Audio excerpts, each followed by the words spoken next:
آپ جانتے ہیں کہ کوئی بھی عبادت کی جائے تو سب سے پہلے انسان کا باغسل ہونا ضروری ہے، طہارت پاکیزگی ضروری ہے۔ اگر انسان کو طہارت ہی نصیب نہ ہو تو پھر جتنی بھی عبادت کی جائے اس کی عبادت قبول ہی نہیں ہے، جب انسان پاک ہی نہیں ہوتا۔ تو ویسے بھی ہر عبادت کے لیے وضو کرنا یہ افضل اور اولا ہے۔ علماء کہتے ہیں اگر کوئی شخص بغیر طہارت اور پاکیزگی کی نماز جان بوجھ کر پڑھے، ایک ہے کہ اس کو علم نہیں تھا کہ وضو ہے کہ نہیں ہے، اس نے نماز پڑھ دی، بعد میں خبر ہوئی تو نماز نہیں ہوگی، اسے وضو کر کے نماز پڑھنی ہوگی۔ اور ایک ہے کہ جان بوجھ کر پتہ بھی ہے کہ میرا وضو نہیں ہے اور میں اس وقت بے وضو ہوں، اور جان بوجھ کر بغیر وضو کی نماز پڑھنا علماء کہتے ہیں کہ کفر ہے، انسان کافر ہو جاتا ہے۔ اس لیے کہ جان بوجھ کر بغیر وضو کی عبادت کرنا یہ عبادت کی توہین ہوتا ہے۔ تو وضو کے اندر جو مین چیزیں ہیں، 4 اس کے فرائض ہیں وضو کے، یہ یاد رکھیں۔ اور فرض اس چیز کو کہا جاتا ہے کہ جس کو ادا نہ کیا جائے تو وہ چیز ادا ہوتی نہیں ہے۔ 4 فرائض اور یہ ضروری ہے، ان میں سے اگر ایک چیز بھی رہ جائے تو انسان کا وضو نہیں ہوتا، اور وضو نہ ہو تو پھر نماز نہیں ہوتی۔ تو 4 فرض ہیں جس کا کرنا یہ لازمی اور ضروری ہوتا ہے۔ اب وہ 4 فرض آپ یہ سنیں بھی اور یاد بھی رکھیں کہ وضو میں 4 فرائض ہیں۔ نمبر 1 منہ دھونا، یہ جو آپ چہرہ دھوتے ہیں پیشانی سے لے کر تھوڑی تک، اور ایک کان کی لو سے دوسرے کان کی لو تک، اس پورے چہرے کا دھونا یہ فرض ہے۔ پیشانی جہاں سے آپ کے سر کے بال اٹھتے ہیں وہاں سے لے کر تھوڑی تک، اور ایک کان کی لو سے دوسرے کان کی لو تک، یہ پورا جو آپ کا چہرہ ہے، اس میں سے اگر 1 انچ برابر بھی کوئی جگہ خشک رہ گئی تو آپ کا وضو نہیں ہوگا۔ اس چہرے کا دھونا یہ فرض ہے، یہ پہلا فرض ہے وضو۔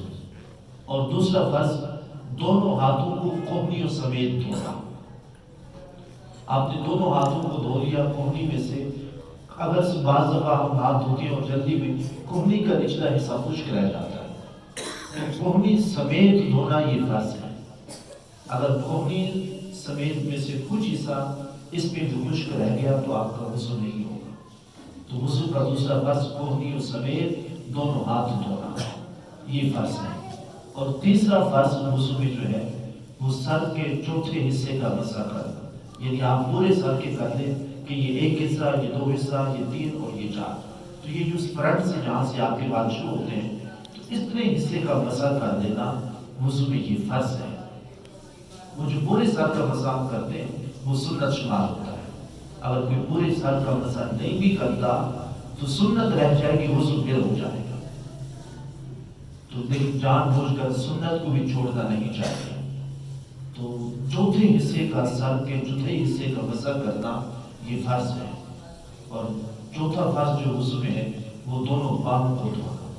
تو یہ وضو کے 4 فرائض ہیں، تو ان کے بغیر 3 آپ نے ادا کر دیے، کوئی ایک بھی رہ گیا تو آپ کا وضو نہیں ہوگا۔ 4 فرائض، منہ دھونا، دونوں ہاتھوں کو کوہنیوں سمیت دھونا، چوتھائی سر کا مسح کرنا، اور نمبر 4 دونوں پاؤں کو دھونا۔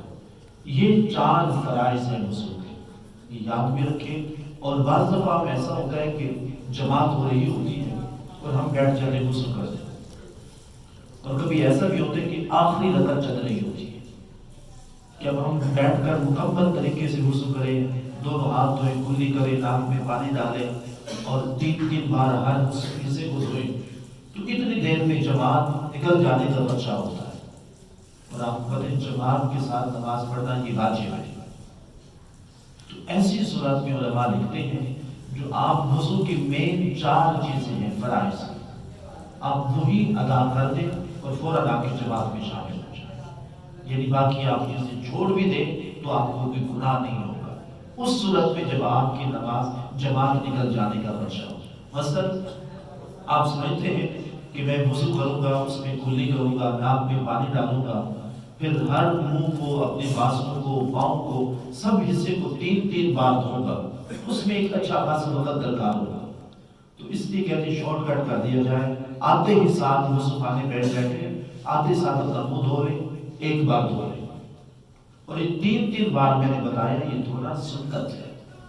ایک بار منہ دھو لیں، ایک بار ہاتھ اپنے بازو دھو لیں، سر کا مسا کرو، ایک بار پاؤں دھو لیں، فوراً آپ کی جماعت میں شامل ہو جائیں۔ بعض اوقات ایسا ہوتے ہیں سنت کو پورا کرنے کے لیے کلی کرنا، ناک میں پانی ڈالنا اور 3 بار ہر حصے کو دھونا، ان سنتوں کو پورا کرتے کرتے واجب چھوڑ بیٹھتے ہیں۔ اور یہ یاد رکھیں واجب کا درجہ سنت سے زیادہ ہوتا ہے۔ 2 چیزیں آپ سادہ لفظوں میں یہ سمجھتے ہیں کہ جہاں واجب اور سنت دونوں چیزیں آپ کے سامنے ہیں، تو اس وقت شریعت کہتی ہے سنت چھوڑنی پڑ رہی ہے تو چھوڑ دیں، واجب پہ عمل کر دیں، اس سے کہ اس کی اہمیت فضیلت سنت کے درجے میں زیادہ ہوتی ہے۔ تو یہ وضو کہ ہاں آپ کے پاس وقت ہے تو سنت کو ادا کرنا چاہیے، اس لیے کہ نبی پاک کا فرمان بھی ہے کہ جس نے میری ایک سنت کو زندہ کیا اللہ اسے 100 شہیدوں کا ثواب عطا فرماتا ہے۔ تو اب سنت کیا ہے وضو میں؟ فرض تو یہ 4 میں نے بتا دیا، اور چیزیں ہیں جو وضو میں سنت شمار ہوتی ہے، وہ کیا ہے؟ بسم اللہ الرحمن الرحیم پڑھ کے وضو کرنا۔ حدیث پاک میں جب آپ بغیر بسم اللہ کے وضو کرتے ہیں تو آپ کا اتنا بدن پاک ہوتے جتنا بدن آپ دھوتے ہیں، یعنی آپ چہرہ دھوتے ہیں، ہاتھ دھوتے ہیں، پاؤں دھوتے ہیں، سر کا مسح کرتے ہیں، بس اتنا ہی آپ کا وجود پاک ہوتا ہے۔ لیکن جب آپ بسم اللہ الرحمن الرحیم پڑھ کے وضو کرتے ہیں تو سر سے لے کر پاؤں تک بسم اللہ کی برکت سے اللہ سارا وجود ہی پاک کر دیتا ہے۔ اس کے فائدے ہیں تو یہ سنت ہے بسم اللہ الرحمن الرحیم پڑھ کے وضو کیا جائے، اور اس کے بعد دونوں ہاتھوں کو پہلے دھونا، یہ بھی سنت ہے، اور پھر کلی کرنا، سیدھے ہاتھ سے کلی کرنا اور سیدھے ہاتھ سے ناک میں پانی ڈالنا۔ یہاں پہ ہمیں بعض دفعہ مغالطہ لگتا ہے، ہم کلی تو سیدھے ہاتھ سے کرتے ہیں لیکن جب ناک میں پانی ڈالتے ہیں تو الٹے ہاتھ سے پانی ڈال رہے ہوتے ہیں۔ یاد رکھیں الٹے ہاتھ سے ناک میں پانی ڈالنا اور کلی کرنا یہ دونوں مکروہ ہیں، یہ مکروہ عمل ہے۔ تو کلی بھی سیدھے ہاتھ سے کی جائے، ناک میں پانی بھی سیدھے ہاتھ سے ڈالا جائے۔ ہاں جو ناک آپ نے صاف کرنا ہے وہ چھوٹی انگلی سے، وہ الٹے ہاتھ کی انگلی سے کیا جائے۔ تو الٹے ہاتھ کی انگلی سے ناک صاف کیا اور سیدھے ہاتھ سے پانی ناک اور منہ میں ڈالنا یہ سنت ہے۔ اور اسی طرح آپ جتنے بھی اعضاء وضو کے دوران دھوتے ہیں، ہر عضو کو، ہر حصے کو 3 بار دھونا یہ بھی سنت ہے۔ آپ 3 بار ہاتھ دھوئیں، یہ سنت ایک ادا ہو گئی، اور 3 بار کلی کریں، یہ بھی سنت، 3 بار ناک میں پانی ڈالیں، یہ بھی سنت ہے۔ اور آپ نے منہ جو دھویا یہ دھونا فرض تھا، 1 بار دھونا، لیکن اس منہ کو 3 بار دھونا یہ بھی سنت ہے۔ اسی طرح بازو دھونا ہاتھ سمیت یہ فرض تھا، لیکن 3 بار دھونا یہ سنت ہے، 1 بار دھونا یہ فرض ہے۔ اور اسی طرح سر کا مسح کرنا، چوتھائی سر کا مسح یہ فرض تھا، لیکن پورے سر کا مسح کرنا اور کانوں کے اندر خلال کرنا، جیسے آپ خود ہی بال کے اندر کا کوئی حصہ خشک نہ رہ جائے تو پورے سر کا مسح کرنا یہ بھی سنت ہے۔ تو یہ وضو کے اندر سنت شمار کی جاتی ہے، اور اس میں کوشش کی جائے، ویسے رمضان شریف کا یہ مہینہ ہے، اس میں عادت بنا لیں، روزے تو ہے ہی ہے، عادت بنا لیں کہ ہمیشہ باوضو رہا کریں۔ جب تک آپ باوضو رہتے ہیں رب کی رحمت کے فرشتے آپ کے ساتھ رہتے ہیں۔ ایک تو وہ ہے نا کہ وہ جو کرامن کاتبین ہیں، جو ہمارے کندھوں پر فرشتے ہیں، یہ تو ہر وقت ساتھ رہتے ہی رہتے ہیں۔ اس کے علاوہ جو رب کی رحمت کے فرشتے جو انسان کی حفاظت کے لیے معمول ہوتے ہیں، جب انسان بے وضو ہوتا ہے تو رحمت کے فرشتے دور چلے جاتے ہیں، تو اس سے نقصان ہے ہمارا، ایک روحانی نقصان ہے۔ تو ہمیشہ باوضو رہیں، رب کی رحمت کے فرشتے آپ کے ساتھ رہتے ہیں اور انسان فرشتوں کی حفاظت میں رہتا ہے۔ اور پھر باوضو رہنے کی ایک فضیلت یہ بھی ہے، تاجدار کائنات صلی اللہ علیہ وسلم ارشاد فرماتے ہیں، لوگوں ہمیشہ باوضو رہا کرو، اور باوضو رہنا ایسا عظیم عمل ہے۔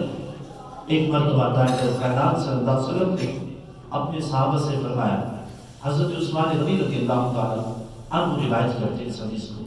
حضرت عثمان نے اپنے غلام حمران کو کہا کہ پانی لا. رات کا وقت پچھلا پہر تھا اور شدید سردی کا موسم. زمانہ قدیم نہ گیزر نہ یہ انتظامات جو آج کل کے دور میں ہیں. تو کنویں سے بھرا ہوا پانی، ٹھنڈا سرد پانی. حضرت عثمان غنی نے اپنے غلام سے کہا کہ پانی لاؤ، میں نے وضو کرنا ہے. غلام پانی جب لے کے، ٹھنڈا پانی اور سردی کا موسم، تو فرمایا کہ میں نے وضو کر کے رات کو سفر میں نکلنا ہے. تو وضو کر کے سفر پر نکلنا یہ بھی مصطفیٰ کی سنت ہے. جب آپ کہیں سفر پر جاتے ہیں تو باوضو ہو کر گھر سے نکلا کریں. ایک حضور کی سنت پر بھی عمل ہوتا ہے اور دوسرا انسان رب کی رحمت کے فرشتوں کی حفاظت میں بھی رہتا ہے.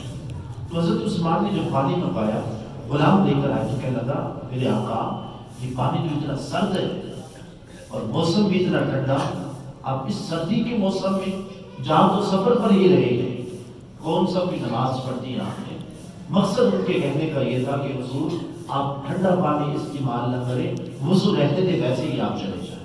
تو حضرت عثمان غنی رضی اللہ تعالیٰ عنہ فرمانے لگے میں نے رسول اللہ صلی اللہ علیہ وسلم سے سنا جو انسان وضو کرتا ہے اور مکمل وضو کرتا ہے، یعنی صحیح طریقے سے شریعت کے مطابق وضو کر دے، تو اللہ اس کے اگلے اور پچھلے سارے گناہ معاف کر دیتا ہے. اتنی برکتیں ہیں، صرف وضو کرتے اللہ گناہ معاف کر دیتا ہے. تو یہ عادت بنائے کرو، جب بھی بے وضو ہو تو آپ فوراً باوضو ہو جائے گا. اس سے ایک فائدہ تو یہ اللہ کی رحمت کے فرشتے آپ پر سائے فقط رہتے ہیں، اور دوسرا فائدہ یہ ہے کہ ہمیشہ جب آپ باوضو رہیں گے تو اللہ رب العالمین ظاہری اور باطنی انسان کو نورانیت بھی عطا کرتا ہے. انسان کا باطن روشن ہوتا ہے، نور علی نور ہوتا ہے. تو ہمیشہ باوضو رہا کرے. اور حدیث بات میں آتا ہے تاجدار کائنات صلی اللہ علیہ وسلم ارشاد فرماتے ہیں جب انسان کوئی وضو کرے اور وضو کرنے کے بعد 2 رکعت نفل پڑھ دے، اس کو شریعت میں تحیۃ الوضو کہا جاتا ہے. یعنی وضو کے ارادے سے 2 نفل پڑھنا، تحیۃ الوضو. تو حضور فرماتے ہیں جو انسان وضو کرے اور وضو کے بعد 2 رکعت نفل پڑھ دے تو ایسے بندے پر خدا جنت واجب کر دیتا ہے، واجب کر دیتے ہیں. یہ باوضو رہنے کی فضیلت ہے. اور حضرت فاروق اعظم رضی اللہ تعالیٰ آپ فرماتے ہیں کہ جو انسان وضو کرے، رسول اللہ نے ارشاد فرمایا، اور مکمل وضو کرنے کے بعد دوسرا کلمہ اشہد ان لا الہ الا اللہ وحدہ لا شریک لہ واشہد ان محمدا عبدہ ورسولہ یہ پڑھے. حضور فرماتے ہیں جو انسان وضو کے بعد دوسرا کلمہ پڑھتا ہے اللہ جنت کے سارے دروازے کھول دیتا ہے. تو یہ وضو کی برکتیں ہیں، فضیلتیں ہیں. تو آپ ہمیشہ باوضو رہا کریں. یہ نہیں کہ نماز کا وقت ہے تو باوضو رہیں. یعنی جب بھی آپ دیکھتے کہ بے وضو ہو گئے، پھر زمانے قدیم میں صحابہ کرام تابعین ہمیشہ باوضو رہتے تھے. حالانکہ اس دور میں باوضو رہنا بڑا مشکل تھا کیونکہ پانی گھر گھر میں تھا نہیں. کوئی میل ان کو پیدل سفر کرنا پڑتے تھے، کنووں میں جا کر تالاب سے جا کر پانی بھر کے لاتے. آج تو اللہ کا کرم ہر گھر میں ہر طرح کی سہولیات موجود ہے. اس لیے باوضو رہا کرے ہمیشہ.